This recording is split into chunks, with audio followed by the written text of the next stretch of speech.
Oh, hello.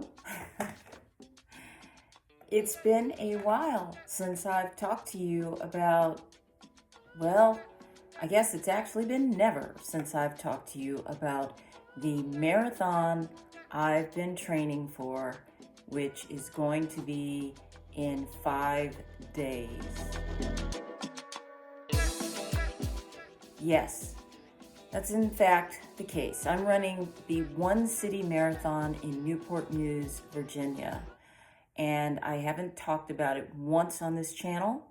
And that is because, well, a lot of reasons. I've been training since early November for this, but I didn't commit to running the race until early December. And I kept it to myself, I think, because I had, told so much of the story of my training for Chicago 24. And that was a great experience, but I had a few things going on in my head with this one, including um, just the fact that there were many days where I wasn't even sure whether I wanted to run this marathon. And some of that has to do with the training conditions. This is the first time I've ever trained for a race of this length in the winter. And let me tell you, for those who have trained in the winter, you know it presents some unique challenges, especially this winter. Literally 3 snows that have come down this way, and they weren't little snows. You know, it was a lot of snow, a lot of ice to contend with, and trying to train around that. In fact, just getting up in the morning and having the motivation to do it was sometimes difficult. In fact, more difficult than having the motivation to run through a heat wave, but I did it. And if you saw my video from last week where I talked about the fastest mile I've ever run, which just happened earlier this month, you'll know that I had a 70-mile week within the last month or so.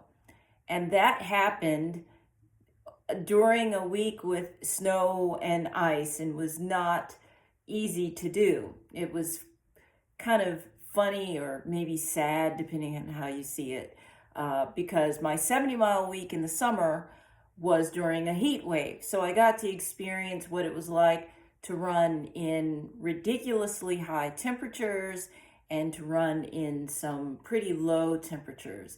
In fact, I did for this training cycle 2 20-mile runs and a 23-mile run, in addition, of course, to all my other running, right?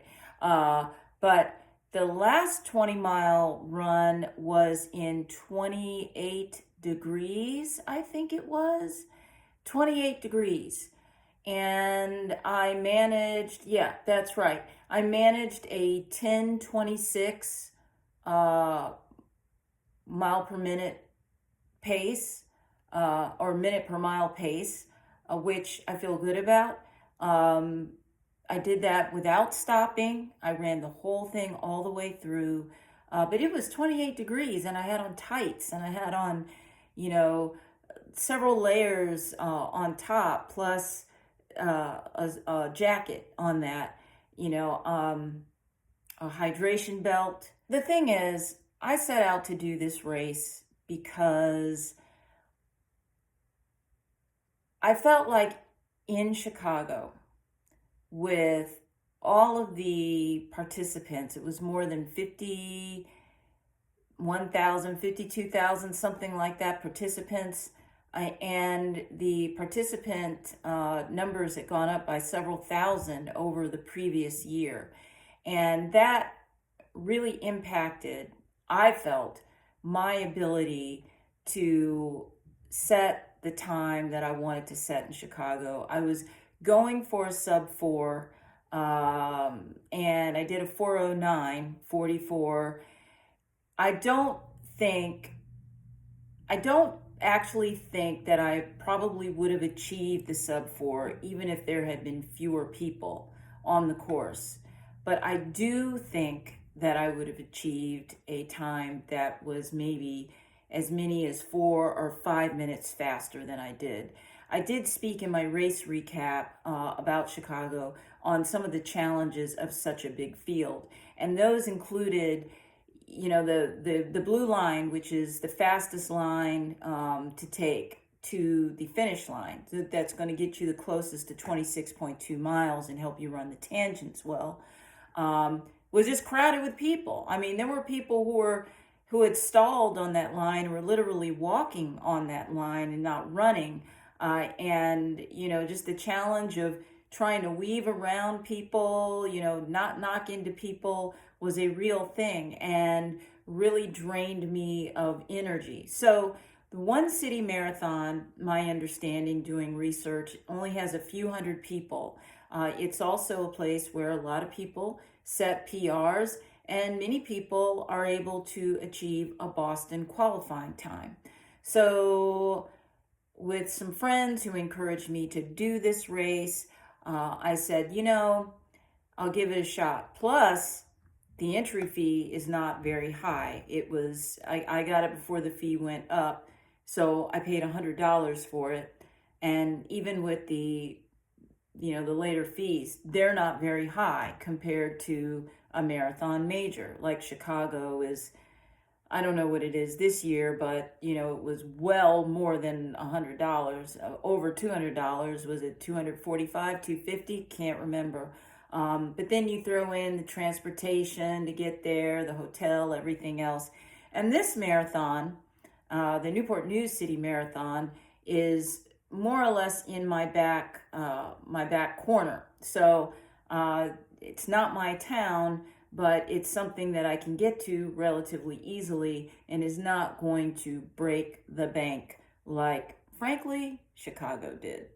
So it's my secret marathon because I didn't tell you I was training for it, obviously, because there were so many times I felt like I may not do this. But I looked at the forecast this morning. I'm still not very excited about the forecast. They're showing a low of 29 degrees up to 43 degrees as a high. But then there's another website showing a high of 35 degrees. And the thing is, when it's cold, it's harder to run fast. Your muscles, it takes more out of your muscles. It just seems it takes more out of you overall. And there's science behind that. Now, when I ran Chicago in 2024, no, let's talk about 2023. That started out at 46 degrees, and those temperatures were perfect. But that's the point. It started out at 46 degrees, right? And it warmed up a little bit. But Newport News, they're saying it's going to be ultimately a high of 43. So it sounds like there's still going to be the challenge of trying to run fast in some cold temps. I really hope that forecast changes and that we see maybe temperatures that are starting in the 40s. But there you have it. I'm going to be out there. I'm going to be doing it. This is Tuesday. What's the day? Tuesday, February 25th. I had to look at my watch to see the date. And it's taken me this long to decide. I said it would have all the way up until today. And today is the day. It looks like I'm going to run the One City Marathon. So if you're out there, good luck. This one's going to be, it'll be interesting for me because it'll be the first marathon I've ever run that's not the Chicago Marathon. With just a few hundred people, the dynamics on the race course obviously will be different. I suspect there obviously would have to be not very many people out there cheering. That's what I'm hearing from people say, that you've got pockets, and then you've got pockets of time where there's nobody. I'm not as concerned about the lack of crowds on the sidelines cheering me on. I am concerned about the weather. Am I going for a sub 4? Initially, that's what this whole marathon was going to be about for me, that I was going to try to achieve that sub 4 that I didn't achieve in Chicago. But it is not about that for me now. I'm just going to get out there and do the best that I can, and with any luck, maybe run faster than I did in Chicago. But if it's really, really cold and the muscles are not wanting to do what they should do, I really can't predict, what that outcome is going to be. I'm sitting here right now, today, this morning, not really feeling one way or the other how I'm going to do in this race. And I don't know if that's a good thing or a bad thing. This is a first time for me in quite a while feeling like this, but I'll be there. And again, I'll just try to do my best.